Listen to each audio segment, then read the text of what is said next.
Bagaimana komitmen BRI untuk terus berkontribusi terhadap pendapatan pemerintah di tahun yang bisa dibilang ini masih diselimuti oleh dinamika? Ya, saya kira yang penting begini ya,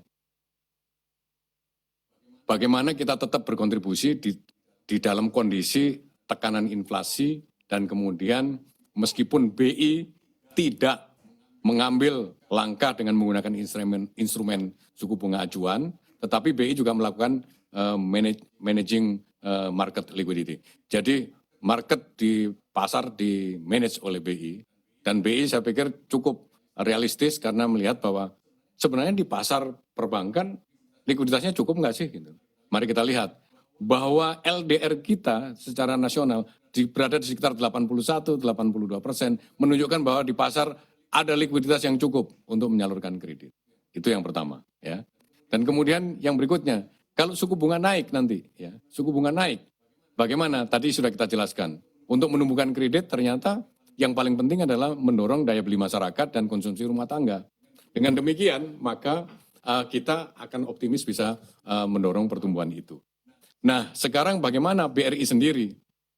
Saya kira kita untuk bisa tetap tumbuh secara sustain, syaratnya ada 3. Ya.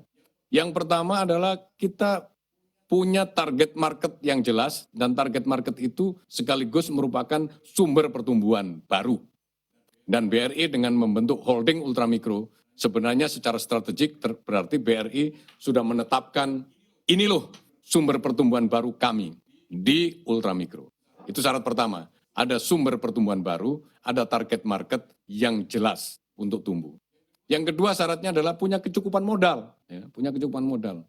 BRI dengan pembentukan holding ultramikro yang dilakukan dengan cara right issue, maka dari right issue itu BRI dapat tambahan modal secara cash dari pemegang saham publik 41 triliun. Dan 41 triliun tambahan modal itulah yang membuat CAR BRI berada di atas 25%. Artinya 2-3 tahun ke depan BRI mungkin dalam keadaan yang tidak perlu menambah modal, modalnya cukup untuk mendorong pertumbuhan.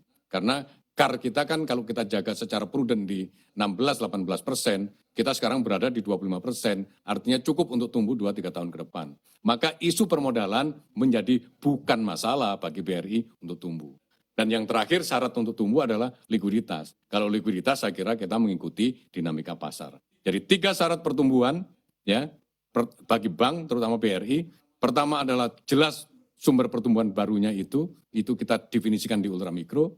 Kemudian kita punya kecukupan modal, kita sekarang punya CAR 25% lebih, maka modalnya cukup. Tinggal yang ketiga adalah likuiditas. Likuiditas kalau saat ini meskipun GWM-nya dinaikkan, tetapi rasio LDR BRI juga masih berada di kepala 8, lebih tepatnya di 89%. Itu pun artinya BRI punya ruang untuk menyalurkan likuiditas itu dalam bentuk kredit untuk mendorong naiknya LDR menjadi level yang sehat dan produktif sekitar 90-92%.